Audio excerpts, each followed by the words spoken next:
ससुराल के टुकड़े। आपने कभी सोचा है कि अगर कौरवों ने पांडवों को बस थोड़ी सी जमीन दे दी होती तो कभी ये महाभारत का युद्ध होता ही नहीं। लेकिन ये मानव स्वभाव ही है कि वो अक्सर बस थोड़े से टुकड़े जमीन के लिए इंसानी रिश्तों को भी बेच देता है। ये युगों युगों से चलता आया है। ये कहानी हर घर की है। कुछ ऐसी कहानी अब बनती दिखाई दे रही है मिश्रा परिवार में भी। आइए देखते हैं इसका अंत कैसे होता है। तुम ठीक तो हो ना दीदी? हाँ, बस ठीक ही हूँ। तुम्हारे जीजाजी के जाने के बाद तो जैसे मेरी जिंदगी में कुछ रहा ही नहीं। मैं समझ सकता हूँ दीदी, तभी जीजाजी तुमसे कहते थे कि दुनियादारी की खबर रखना सीखो, होशियार बनो। सब तुम्हारे जैसे सीधे नहीं होते। मेरी दुनिया तो वही थे। जब से हमारी शादी हुई थी तब से सब कुछ उन्होंने ही संभाला था। मुझे तो कभी किसी चीज की जरूरत ही नहीं महसूस हुई। पर वो इस दुनिया में अब नहीं है दीदी। और आकाश और रवि जितना जीजाजी से डरते थे उतना तुमसे बिल्कुल नहीं डरते। वो तो तुम्हें वैसे ही दबा देते हैं। इसलिए अब भी वक्त है, होशियार बनो। अरे तुम मेरी खामखा फिक्र कर रहे हो। मेरे पास है क्या जो मैं डरती फिरूं? जीजाजी ने ये पूरी कोठी तुम्हारे नाम की है। और तुम जानती हो ये कोठी या फिर ये घर कितना बड़ा है, कीमती है। अरे मुझे इस बड़ी सी कोठी में मेरा ये कमरा जहाँ इनकी और मेरी यादें जुड़ी हुई है यही चाहिए। और आगे का आंगन जहाँ तुम्हारे जीजाजी और मैं उस झूले में बैठकर अक्सर बातें किया करते थे, चाय पिया करते थे। इसके अलावा मुझे कुछ नहीं चाहिए। दीदी मैं एक वकील हूँ। मैंने दुनिया देखी है, कई घरों को टूटते हुए देखा है। इसलिए अनुभव से कह रहा हूँ, अपने आप को मजबूत रखो जिससे कोई भी तुम्हारा फायदा ना उठा सके। मामा जी आप कब आए? बस थोड़ी देर पहले ही आया हूँ। कैसी हो तुम बहू? और ये गोलू तो काफी बड़ा लग रहा है अब तो। हाँ मामा जी, तभी तो मुझे इसकी फिक्र हो रही है। फिक्र? वो किस लिए बेटा? अरे मामा जी, अब ये आज 7 साल का है। अब इसके लिए अलग से कमरा भी चाहिए होगा, इसके लिए कंप्यूटर भी चाहिए होगा। सब कुछ नए से बनवाना पड़ेगा ना। पर तुम्हारा कमरा तो पहले से ही काफी बड़ा है पूजा बहू। तुम उसमें गोलू के लिए अलग से बिस्तर भी रख सकती हो और कंप्यूटर भी। अरे मामा जी, आजकल बच्चों को ना अलग से कमरे की जरूरत पड़ती ही है। आपने तो पहले से ही इतना बड़ा कमरा हथिया रखा है। इसके अलावा और क्या चाहिए आपको? आपके मुकाबले मेरा कमरा काफी छोटा है। छोटा है? श्वेता बहू, तुम्हारे कमरे को तोड़ेंगे ना तो उसमें 2 कमरे और बन जाएंगे। जीजा जी ने ये कोठी अपने हाथों से बनवाई है। इसका एक एक कमरा इतना बड़ा है कि उसमें पूरा परिवार रह सकता है। और तुम दोनों कमरों को छोटा कह रही हो? लक्ष्मण सही कह रहा है। अभी गोलू छोटा है, उसे इतने बड़े कमरे की कोई जरूरत नहीं है। जब बड़ा होगा तब की तब देख लेंगे। तुम दोनों जाओ और पहले मामा जी के लिए चाय नाश्ते का बंदोबस्त कर दो। ठीक है। दीदी, इन दोनों की बातें सुनकर तुम्हें अजीब नहीं लग रहा कि ये कमरों के लिए लड़ रही है? अरे नहीं भैया, ये तो बस ऐसे ही बातों बातों में कह दिया होगा। चिंता मत करो तुम। चिंता कैसे ना करूं? जीजा जी ने जाने से पहले मुझसे कहा था कि तुम्हारा मैं ख्याल रखूं। इसलिए बस तुम्हारी चिंता सताती है। अरे मैं बिल्कुल ठीक हूँ, अपने घर में हूँ।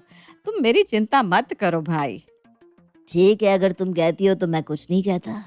लेकिन अगर तुम्हें किसी भी चीज़ की ज़रूरत हो तो मुझसे कह देना। मैं आधी रात को भी तुम्हारे पास आ जाऊंगा। हाँ ठीक है। कावेरी का भाई लक्ष्मण एक वकील था। उसे पता था कि घर के बड़ों के चले जाने के बाद इस परिवार की दशा कैसी हो जाती है।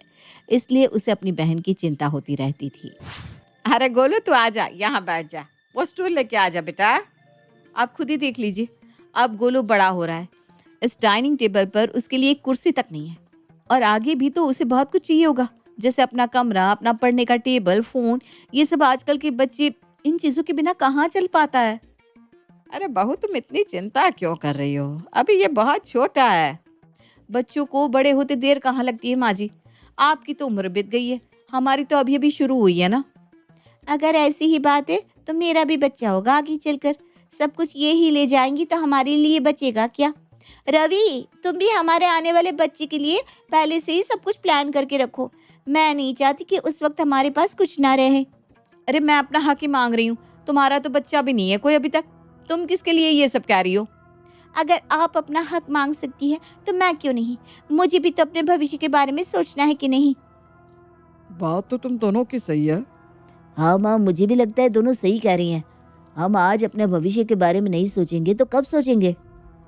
तुम दोनों भी इसका साथ दे रहे हो। ये कैसी बात कर रहे हो तुम सब?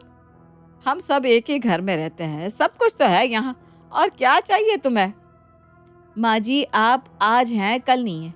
आपने तो अपनी जिंदगी बड़े मजे से बाबूजी के साथ जी ली। अब हमें तो हमारे बच्चों और भविष्य के बारे में सोचना पड़ेगा ना।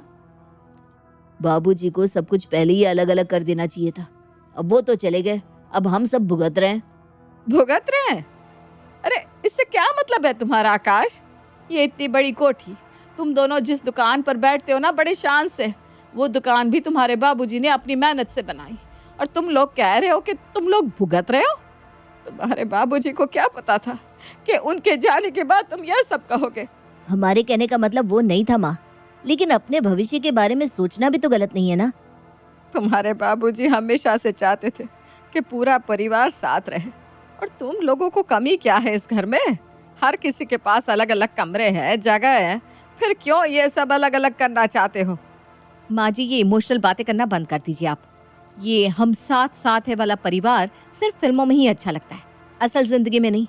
मेरा बेटा बड़ा हो रहा है, उसे जगह की जरूरत पड़ेगी। हम अलग होंगे तो लड़ाई झगड़े नहीं होंगे। नहीं तो क्या, मुझे भी भविष्य में अपना ब्यूटी पार्लर खोलना है। मुझे भी अलग कमरे की जरूरत होगी, इसलिए बेहतर यही होगा कि आप हमें हमारा हिस्सा दे दीजिए। हिस्सा? जमीन के टुकड़े किए जाते हैं बहू, परिवार के टुकड़े नहीं किए जाते। तुम दोनों आपस में घुल मिल कर रहो, जो करना हो कर सकती हो। मैंने तो आज तक तुम दोनों को कभी कुछ करने से नहीं रोका। ठीक है, फिर मैं अपने गोलू के लिए वो झरोखे वाला नया कमरा लूंगी। नहीं, वो कमरा मैंने अपने पार्लर के लिए चुना है, आप वो नहीं ले सकती। दिखा दी ना औकात। यही तो ये चाहती है कि सारा कुछ इसी के हिस्से में आ जाए। हाँ, जैसे आप तो बड़ी दूध की धुली हुई है ना। अरे अब बस करो तुम दोनों। देखो माँ, सबसे अच्छा यही होगा कि तुम मामा जी से कहकर सबका बंटवारा करवा दो। रोज रोज के क्लेश से तो यही बेहतर होगा। हाँ, वरना ये दोनों रोज यही चिक चिक करती रहेंगी। दोनों को अपना हिस्सा मिल जाएगा तो कम से कम घर में तो शांति होगी। ठीक है, अगर तुम सब यही चाहते हो तो मैं आज ही लक्ष्मण से बात करती हूँ और सब चीजों का बंटवारा करवा देती हूँ। कावेरी ने अपने दिल को कचोट कर ये फैसला लिया था। हालांकि वो अंदर से काफी दुखी थी, पर शायद यही सही फैसला था पूरे परिवार के लिए। सब लोग यहाँ आ जाओ। लक्ष्मण अब सारी चीजों का बंटवारा करने जा रहा है। तुम दोनों को तुम्हारे हिस्से के कागज भी मिल जाएंगे। मैंने आज तक कई सारे फैसले करवाए हैं, कई घरों को टूटते देखा है, लेकिन कभी ये नहीं सोचा था कि अपनी बहन के घर में भी कभी बंटवारे के कागज लाने पड़ेंगे। तुम्हारे पिताजी हमेशा कहते थे कि उन्हें भरा पूरा परिवार पसंद है, लेकिन आज ये सब देखकर उनकी आत्मा को भी दुख हो रहा होगा। अब मामा जी, आजकल तो हर किसी के घर में होता है, बड़ी आम सी बात है। हाँ मामा जी, आप तो वकील हैं, आपको तो पता ही होगा कि इसी में सबकी भलाई है। अगर तुमने और दीदी ने ये तय कर ही लिया है तो मैं कोई नहीं होता इस बीच में बोलने वाला। मैंने सारे कागज तैयार करवा लिए हैं, सब कुछ तुम दोनों के बीच आधा आधा बांट लिया है। अब मैं बताने जा रहा हूँ कि किसको क्या क्या मिला है। कावेरी के भाई लक्ष्मण ने हर चीज का बंटवारा कर लिया था। क्या बंटवारे के बाद भी घर में शांति रहने वाली थी, या जमीन के कुछ टुकड़े पूरे परिवार को खा जाने वाले थे? और अब लक्ष्मण किसके हिस्से में क्या आया है उसके कागज पढ़ रहा है। पूजा यानी कि बड़ी बहू को इस कोठी के 2 बड़े कमरे दिए जाते हैं, और उसी तरह श्वेता को भी 2 बड़े कमरे दिए जाते हैं। पूजा बहू जो नीचे वाली रसोई है वो लेगी, और श्वेता को ऊपर वाली रसोई दी जाएगी। एक छत का हिस्सा बड़ी बहू का और दूसरा छोटी बहू का। दुकान की भागदौड़ में आकाश के हाथ में और गोदाम की भागदौड़ रवि के हाथ में सौंपी जाती है। उसी तरह सारे गहने भी दोनों बहुओं में बराबर बराबर बांट दिए गए हैं। और आगे इन कागज़ों में सब कुछ लिखा है, वो पढ़ लो और दस्तखत कर लो। वो सब तो ठीक है, लेकिन ये नीचे का बड़ा झरोखे वाला कमरा और ये बड़ा आंगन? तो तुम क्या चाहती हो? दीदी ये घर छोड़कर चली जाए यहाँ से? ये उनकी और जीजाजी की यादें हैं, ये हिस्सा दीदी के नाम ही रहेगा। तुम दोनों का बहुत हो गया। अब हम दोनों कुछ नहीं कह रहे, इसका मतलब ये नहीं कि तुम हद से आगे बढ़ती जाओ। इतना सब मिल गया है ना तुम लोगों को, अब एक शब्द तुम दोनों के मुंह से नहीं निकलना चाहिए। हाँ, लालच में तुम दोनों अंधी हो गई हो। इतना सब मिलने के बाद भी और क्या चाहिए तुम दोनों को? ये हिस्सा माँ का है और माँ का ही रहेगा। यहाँ माँ और बाबूजी की यादें हैं जिन पर सिर्फ माँ का ही हक है। अरे पर इतना बड़ा हिस्सा? तुम्हें तुम्हारा हिस्सा मिल चुका है ना, अब इससे ज़्यादा तुम्हें और कुछ नहीं मिलेगा। मामा जी अब कागज़ दीजिए, ये दोनों साइन कर देंगी। ठीक है, ये लो कागज़, और अच्छे से पढ़ भी लो और फिर दस्तखत करना। अब पढ़ना क्या है इसमें, सब कुछ तो आपने बता दिया है। मेरा काम है तुम लोगों को हर डिटेल बताना, और बाकी की डिटेल्स मैंने सब कुछ इस कागज़ में लिख दिया है। ये लीजिए, मैंने तो दस्तखत कर दिए। ये लीजिए, मैंने भी कर दिया है। आज से ऊपर के 2 कमरे और रसोई पे मेरा हक होगा। पहली बार देखा है कि ससुराल के टुकड़े होने के बाद कोई इतना खुश हो रहा हो। कावेरी और उसके पति ने जिस घर को बड़े प्यार से सजाया था और सोचा था कि हम इसे संजो कर रखेंगे, अब उसके छोटे छोटे टुकड़े हो चुके थे। कावेरी बाहर से जितनी दुखी दिखाई दे रही थी, उससे कहीं ज़्यादा दुखी वो अंदर से थी। मैंने कहा था ना दीदी, मुझे इनकी चाल कुछ ठीक नहीं लग रही थी। देखा इन दोनों ने क्या किया। अब यही होगा नसीब में, और क्या। अब घर में कलेश तो नहीं होगा ना, सब खुशी से रहेंगे। सबको सब कुछ मिल गया, अब सब ठीक होगा। भगवान करे ऐसा ही हो। पर तुम अपना ध्यान रखना दीदी, और अगर तुम्हें किसी भी चीज़ की ज़रूरत हो तो मुझे बस एक फ़ोन कर देना, मैं आ जाऊँगा। हाँ हाँ, मैं जानती हूँ तू मेरी कितनी चिंता करता है, मैं अपना ख्याल रखूँगी। सारी चीज़ों का बंटवारा तो हो चुका था। पूजा और श्वेता को जो चाहिए था सब कुछ मिल भी चुका था, लेकिन वो कहता है ना, लालच की कोई सीमा नहीं होती। अब उन दोनों की नज़र कावेरी के कमरे और उस आंगन पर थी। सारी चीज़ें बराबर की है और खुद ने इतना बड़ा कमरा और झूले वाला आंगन ले लिया है। ये कैसा बंटवारा हुआ भला? हमने तो सोचा था कि हम दोनों हिस्सा मांगेंगे तो हमें सब कुछ ही मिल जाएगा, पर ये नीचे का इतना बड़ा झरोखे वाला कमरा और वो सुंदर सा आंगन, वो तो माँ जी ने अपने पास ही रख लिया। और अब इस बात के लिए तो हमारे पति भी हमारा साथ नहीं देंगे। पर अगर हमारी सास ही हमें खुद उसका हिस्सा दे दे तो? अरे खुद सामने से क्यों देंगी? वो उनके पति की यादें जुड़ी है, सुना नहीं क्या तुमने? अरे प्यार से नहीं दे रही है तो शाम दाम दंड भेद का प्रयोग कर लेंगे, पर वो हिस्सा तो लेके ही रहेंगे। तू क्या सोच रही है, क्या करने वाली है?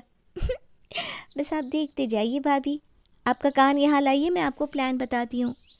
पूजा और श्वेता अब अपनी हद पार करने पर उतर आई थी। उन्हें किसी भी कीमत पर घर का वो टुकड़ा चाहिए था, इसलिए अब उन्होंने कावेरी को अपना मोहरा बना लिया था। माँ, मैं दुकान के लिए निकल रहा हूँ, ठीक है? तुम खाना खा के दवाई ले लेना याद से। हाँ माँ, मैं भी गोदाम जा रहा हूँ, तुम अपना ध्यान रखना। हाँ हाँ बेटा, जीते रहो, खुश रहो। आज सुबह से पूजा और श्वेता नज़र नहीं आई है। आज दोनों में से कोई चाय देने भी नहीं आई। अब तो भूख भी लगी है। पूजा, श्वेता, अरे कहाँ हो दोनों? कावेरी के लाख बुलाने पर भी दोनों में से कोई नहीं आया। यहाँ कावेरी पूरा दिन भूखी बैठी रही और शाम को पूजा और श्वेता जब लौटती हैं। अरे तुम दोनों कहाँ थी सुबह से? आप क्यों पूछ रही हैं? आपके पास तो अपने पति की आखिरी निशानी है ना, ये कोठी का झरोखे वाला कमरा, ये आंगन में झूला।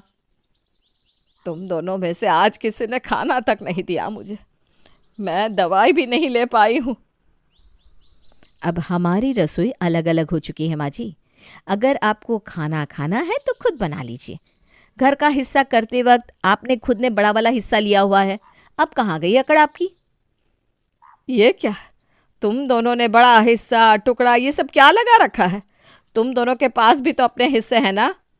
आपने बड़ी चालाकी से सबसे सुंदर हिस्सा अपने पास रख लिया है। अभी भी वक्त है माँ जी, आप ये कमरा और आंगन हमें दे दीजिए। आपके पास जीवन के कितने दिन बचे होंगे, क्या ही करेंगी आप इस बड़े से कमरे का और आंगन का?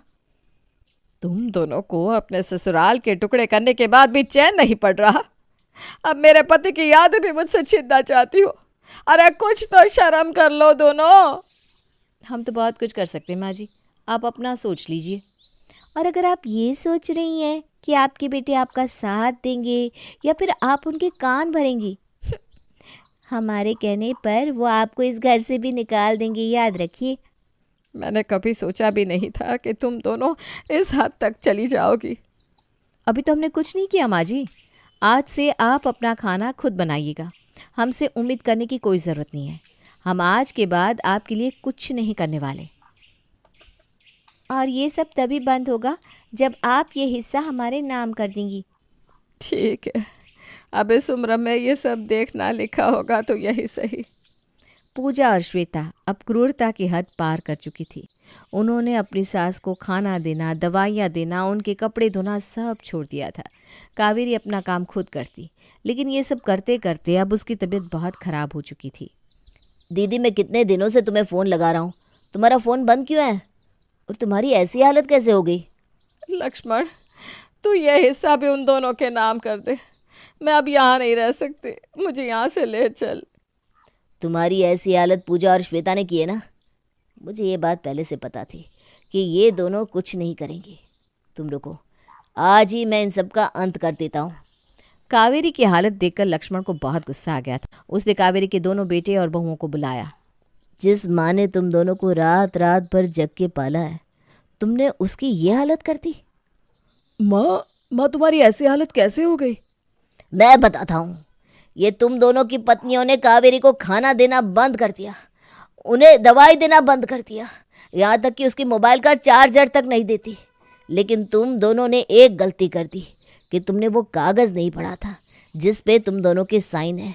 उसमें साफ साफ लिखा है कि अगर कावेरी को ज़रा सी भी तकलीफ़ हुई तो इसकी जिम्मेदार तुम दोनों होंगी और तुमसे ये सब छीन लिया जाएगा। मामा जी, आप एक बार उस कागज़ में लिख दीजिए कि इन दोनों को सास पे अत्याचार करने के बदले पुलिस को दिया जाएगा। नहीं नहीं, ऐसा मत करो। हम तो बस ये एक्स्ट्रा टुकड़े की लालच में आ गए थे। इतनी लालच किस काम की? ये ज़मीन के टुकड़े कोई ऊपर लेकर नहीं जाता। अगर कुछ साथ चलता है तो वो है इंसान के कर्म और बड़ों के आशीर्वाद। मैं अभी पुलिस को फ़ोन करता हूँ। नहीं नहीं माँ जी, ने रोकिए ना, हमसे बहुत बड़ी गलती हो गई। आज के बाद हम ऐसा कभी नहीं करेंगे। हाँ माँ जी, प्लीज़ हमें माफ़ कर दीजिए, हम बहुत शर्मिंदा हैं। तुम्हारे बाबूजी कहते थे कि अपनी गलती का एहसास होना सबसे बड़ा प्रायश्चित है, इसलिए मैं तुम दोनों को माफ़ कर देती हूँ। माँ जी, हम आज के बाद ऐसी गलती कभी नहीं करेंगे, सच में। हाँ माँ जी, आपने हमें माफ़ कर दिया, इसलिए आपका बहुत बहुत शुक्रिया। तुम सब जाओ, अब मुझे सोना है। कावेरी के कमरे से सब लोग चले जाते हैं। उस दिन वो पूरा दिन सोई रही और जब सब लोग उसे शाम को मिलने आए तब वो अपने प्राण त्याग चुकी थी। माँ, माँ, माँ जी, माँ जी। इंसान अपनी पूरी जिंदगी जमीन के टुकड़ों के लिए रोता रहता है, जबकि उसे सच भी पता है कि हम खाली हाथ ही जाने वाले हैं।